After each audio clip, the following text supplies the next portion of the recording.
Hello students, today's lecture is on bipolar junction transistor biasing in our electronic devices and circuits course. This is lecture number 11. Please like, subscribe and share my channel. आइए देखते हैं biasing क्या होती है। यहाँ पर आप देख रहे हैं डिफरेंट टाइप्स ऑफ ट्रांजिस्टर्स। ये आपके ट्रांजिस्टर के टाइप्स। तो हमने देखा था कि ट्रांजिस्टर है आपके बीजेटी बायपोलर जंक्शन ट्रांजिस्टर होता है, एफईटी फील्ड इफेक्ट ट्रांजिस्टर होता है, फिर आपके बीजेटी में होते हैं NPN transistor, NPN type transistor और पीएनपी टाइप ट्रांजिस्टर। और यहाँ पर आने वाले लेक्चर्स में हम देखेंगे एफईटी में भी डिफरेंट टाइप्स ऑफ ट्रांजिस्टर्स। फिलहाल हम लोग फोकस कर रहे हैं बीजेटी के बारे में। यहाँ पर हमने देखा था कि भाई पीएनपी में स्टेप से सिंबल होता है, अंदर की ओर जाता हुआ करंट हम दिखाते हैं इमीटर टू बेस, और एनपीएन में स्टेप से सिंबल होता है, हम लोग बाहर की ओर जाता हुआ करंट दिखाते हैं। और ये आपका होता है ट्रांजिस्टर 3 टर्मिनल एलिमेंट। अब हम बायसिंग की बात करते हैं तो उसके लिए आपको पहले पीएन जंक्शन डायोड की बायसिंग के बारे में जानना होगा कि भाई फॉरवर्ड बायस क्या होता है, रिवर्स बायस क्या होता है, तभी हम बीजेटी की बायसिंग के बारे में जान पाएंगे कि उसमें कितने ऑपरेशंस होते हैं। तो जब ज़ीरो बायस्ड पीएन जंक्शन की बात करें तो ये आपका पी टाइप सेमीकंडक्टर हो गया, एन टाइप सेमीकंडक्टर, दोनों को हम लोग ज्वाइन करेंगे। इस टाइप से हमारा डायोड का सिम्बॉल होता है और फिर हम इसे कोई भी पोटेंशियल ना देते हैं, ज़ीरो बायस्ड यानी ग्राउंड देते हैं, तब क्या होगा कि यहाँ पर जो पी टाइप जितने भी होल्स हैं वो अट्रैक्ट होंगे एन टाइप इलेक्ट्रॉन से और ये दोनों एक दूसरे के साइड मूव करेंगे और यहाँ पर पर्टिकुलर रिकॉम्बिनेशन हो, जब इलेक्ट्रॉन और होल मिल जाते हैं तो रिकॉम्बिनेशन होता है और यहाँ पर एक डिप्लीशन लेयर का या पीएन जंक्शन का फॉर्मेशन हो जाता है। तो ये तो बात हुई कि जब हमने कोई भी बायसिंग नहीं दी है, और उसके बाद जब यहाँ पे डिप्लीशन लेयर फॉर्म हो जाती है तो फर्दर यानी बाद में यहाँ पे होल्स का इधर मूवमेंट और इलेक्ट्रॉन का इधर मूवमेंट नहीं होता है। ये पर्टिकुलर हमारा इसका फॉरवर्ड करंट और वोल्टेज का ग्राफ है, जहाँ पे इस साइड हम करंट शो करते हैं, इस साइड हम वोल्टेज शो करते हैं, और पर्टिकुलर वोल्टेज के बाद हमारा एकदम से अगर हम वोल्टेज बढ़ाते हैं तो यहाँ पे हमारा करंट इंक्रीज होने लगता है।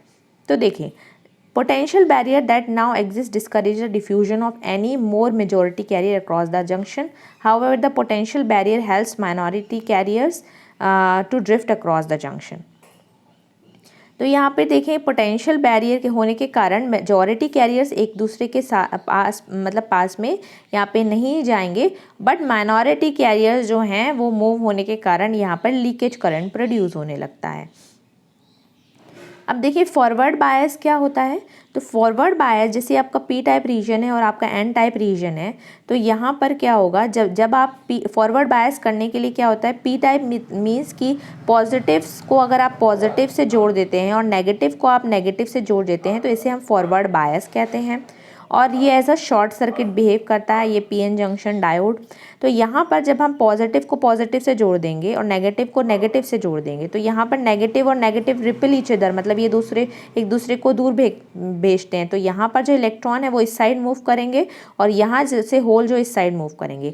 तो ये इलेक्ट्रॉन और होल एक दूसरे के साइड मूव करने से यहाँ पर क्या होगा, डिप्लीशन लेयर का फॉर्मेशन होगा विद रिकॉम्बिनेशन।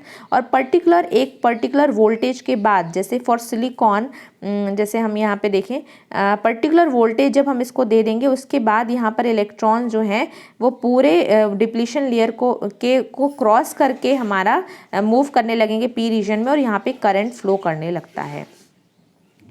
ठीक है, तो देखिए यहाँ पे forward biasing is where the external voltage delivered across the PN junction. तो एक्सटर्नल वोल्टेज हमने पीएन जंक्शन को दी है, अलग से यहाँ पे वोल्टेज दी है। फॉरवर्ड बायस में पी साइड को attach with a positive terminal, तो पी साइड को हमने पॉजिटिव से जोड़ा है और एन साइड को हमने नेगेटिव टर्मिनल से जोड़ा है। तो ये हो गया आपका PN junction with the forward bias. अब फॉरवर्ड बायस में जब वो दोनों एक दूसरे की साइड मूव करने लगेंगे, होल और इलेक्ट्रॉन, और डिप्लीशन लेयर का फॉर्म करेंगे, और फिर फर्दर जब जैसे सिलिकॉन के लिए 0.7 वोल्ट से अगर हम ज़्यादा बढ़ जाते हैं तो वो जो पोटेंशियल बैरियर को जब value if this external voltage becomes greater than the value of potential barrier, मतलब 0.7 फॉर सिलिकॉन, तो 0.7 से जैसे ही वो वोल्टेज बढ़ जाता है तो हमारा जो इलेक्ट्रॉन है वो जो हमारे मेजॉरिटी कैरियर्स हैं वो ब्रेक कर देंगे हमारे पोटेंशियल बैरियर को और करंट विल स्टार्ट फ्लो। तो करंट फ्लो होने लगता है। तो जैसे आपने इस डायग्राम में देखा था कि भाई यहाँ पर नी वोल्टेज तक आपने जैसे 0.7 फॉर सिलिकॉन, और जैसे उसके बाद वोल्टेज बढ़ाया तो करंट जो है वो फ्लो होने लगेगा, करंट जो है वो बढ़ जाता है। देखिए, this is because the negative voltage pushes और repels electron towards the junction. अब यहाँ पे क्या होता है कि भाई नेगेटिव जो इलेक्ट्रॉन है वो क्या करता है, इस नेगेटिव चार्ज जो है इलेक्ट्रॉन को पुश करता है जंक्शन की तरफ, और पॉजिटिव जो है होल्स को पुश करता है जंक्शन की तरफ। तो इसके कारण क्या होता है कि अपोजिट डायरेक्शन में वो लोग मूव करते हैं towards the junction by the positive voltage.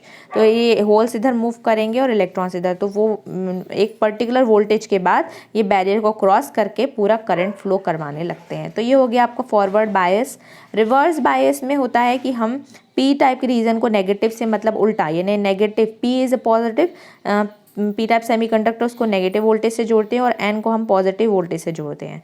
तो क्या होता है कि जो नेगेटिव इलेक्ट्रॉन्स हैं वो पॉजिटिव से अट्रैक्ट होकर इस साइड मूव करेंगे, और जो होल्स हैं वो नेगेटिव से अट्रैक्ट होकर इस साइड मूव करेंगे। तो यहाँ पर जो डिप्लीशन लेयर फॉर्म होती है वो उसकी जो लेंथ होती है वो उसका जो विड्थ होती है वो ज़्यादा होती है, और ये as an open circuit behave करता है ये PN junction in a reverse bias. तो देखें यहाँ पर voltage potential connected to the negative to the P type material. तो पी टाइप मटेरियल के साथ नेगेटिव वोल्टेज कनेक्ट होगा और एन टाइप के साथ negative positive of the battery connect होगी। तो इसके कारण क्या होगा, डिप्लीशन लेयर जो है इंक्रीज हो जाती है। बैरियर बढ़ गया, फिर बैरियर बढ़ गया, उसके बाद फिर फर्दर अगर हम मूव करना चाहें तो बैरियर बढ़ने के कारण हमारे जो इलेक्ट्रॉन्स मेजॉरिटी कैरियर्स हैं वो इस बैरियर को क्रॉस नहीं कर पाते हैं। अब देखिए नेट रिजल्ट जो है वो क्या हो गया, डिप्लीशन लेयर ग्रोज वाइडर, बढ़ गया है, and the holes presents a high impedance path. तो उसको बहुत ज़्यादा ही इम्पीडेंस मिल रहा है, बहुत ज़्यादा रेजिस्टेंस मिल रहा है, एज सिमिलर जैसा इंसुलेटर की तरह। तो यहाँ पर जो high potential barriers created across junction preventing current from the flowing. तो यहाँ पे करंट फ्लो होने के लिए वो रोकता है, एज एन इंसुलेटर वर्क करता है, और यहाँ पे इसलिए हमने ओपन सर्किट शो किया है। तो ये हो गया डिप्लीशन लेयर बढ़ गई है रिवर्स बायस में। तो आपने देख लिया कि भाई फॉरवर्ड बायस क्या होता है, रिवर्स बायस क्या होता है। तो अब हम बात करते हैं बायपोलर जंक्शन ट्रांजिस्टर बायसिंग की। तो यहाँ पे हमने कॉमन बेस ट्रांजिस्टर लिया, देखिए NPN। तो NPN ट्रांजिस्टर में क्या होता है, एक इमीटर टर्मिनल होता है, एक बेस टर्मिनल होता है, एक कलेक्टर टर्मिनल होता है। तो जब हम इनपुट साइड में और आउटपुट साइड में एक कॉमन टर्मिनल ले लेते हैं तो उसे कहते हैं कॉमन। तो यहाँ पर ये वाला जो सर्किट है उसमें बेस को हमने कॉमन लिया है इनपुट और आउटपुट साइड, तो ये हो गया आपका कॉमन बेस। तो कॉमन बेस कॉन्फ़िगरेशन हो गया इसका NPN का, ये भी कॉमन बेस है, ये भी कॉमन बेस है। बट इसमें 3 मोड्स होते हैं ट्रांजिस्टर बायसिंग में, होता है एक forward active mode, saturation mode and cut off mode. तो तीनों मोड्स में क्या होता है, 3 मोड्स में आपके होते हैं कि जो इनपुट साइड है ना, बेस इमीटर साइड है, उसको फॉरवर्ड बायस करेंगे और कलेक्टर बेस साइड को रिवर्स बायस करेंगे। तो देखिए यहाँ इनपुट साइड को हमने फॉरवर्ड बायस करना है और कलेक्टर साइड को हमने रिवर्स बायस करना है। फिर आपका सैचुरेशन आ जाता है, तो सैचुरेशन में आपको दोनों को फॉरवर्ड बायस करना है। तो सैचुरेशन में आपको दोनों को फॉरवर्ड बायस करना है। और फिर आपका आता है कट ऑफ। तो कट ऑफ में आपको दोनों को रिवर्स बायस करना है। तो कट ऑफ में आपने दोनों को रिवर्स बायस कर दिया, ठीक है। फॉरवर्ड एक्टिव मीन्स कि दोनों को हमने फॉरवर्ड बायस करना है। तो आप देखें NPN, N मतलब कि होता है नेगेटिव, तो नेगेटिव N टाइप से नेगेटिव को जोड़ेंगे तो अब फॉरवर्ड होगा। तो N को हमने negative terminal of the battery से जोड़ा, फिर ये साइड P है, P को हमने पॉजिटिव से जोड़ा, तो ये हो गया फॉरवर्ड बायस। फिर आपने देखी आउटपुट साइड में N जो है आपका N टर्मिनल, उसको अगर हम पॉजिटिव से जोड़ेंगे मतलब उल्टा, N type is for negative, तो नेगेटिव को अगर हम पॉजिटिव से जोड़ेंगे तो ये हो गया रिवर्स। और फिर P को हमने नेगेटिव से जोड़ा तो क्या हो गया, रिवर्स। तो ये क्या हो गया, ये रिवर्स साइड हो गया, ये फॉरवर्ड साइड हो गया। अब यहाँ पे सैचुरेशन में दोनों को फॉरवर्ड करना है, तो इमीटर को हम लोग नेगेटिव से जोड़ेंगे, इन N को हम नेगेटिव से जोड़ेंगे, और बेस में P है तो P को हम पॉजिटिव से, तो फॉरवर्ड हो गया। फिर N को हमने देखिए यहाँ पे नेगेटिव से जोड़ा है और P को हमने पॉजिटिव से जोड़ा तो फॉरवर्ड, तो ये दोनों फॉरवर्ड हो गए, ये हो गया सैचुरेशन मोड। और आपका देखिए यहाँ पे कट ऑफ में E को हमने पॉजिटिव से जोड़ना है, मतलब हम N को हम पॉजिटिव जोड़ेंगे मतलब रिवर्स, तो हमें दोनों रिवर्स करने हैं कट ऑफ में। तो ये हो गया N को हमने पॉजिटिव से जोड़ा रिवर्स, P को हमने नेगेटिव से जोड़ा है तो रिवर्स। N को हम देखें पॉजिटिव से जोड़ रहे हैं और P को हम नेगेटिव से जोड़ रहे हैं, तो ये भी उल्टा हो रहा है, ये भी रिवर्स है।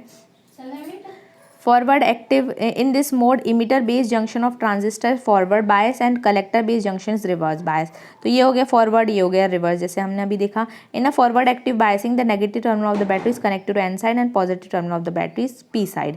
तो ये जैसे जो मैंने बात की है वही यहाँ पे सिमिलर है। और हमारे 3 टाइप से ऑफ मोड हैं। नॉर्मली एम्पलीफिकेशन के लिए हम लोग फॉरवर्ड एक्टिव मोड का यूज़ करते हैं।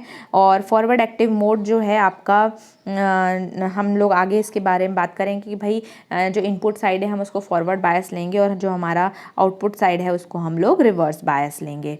तो हम एम्पलीफायर की बात करेंगे और आप देखेंगे डिफरेंट ट्रांजिस्टर्स में भी हम लोग और भी बहुत सारी चीज़ें होती हैं जिसे हम एक्सप्लोर करेंगे।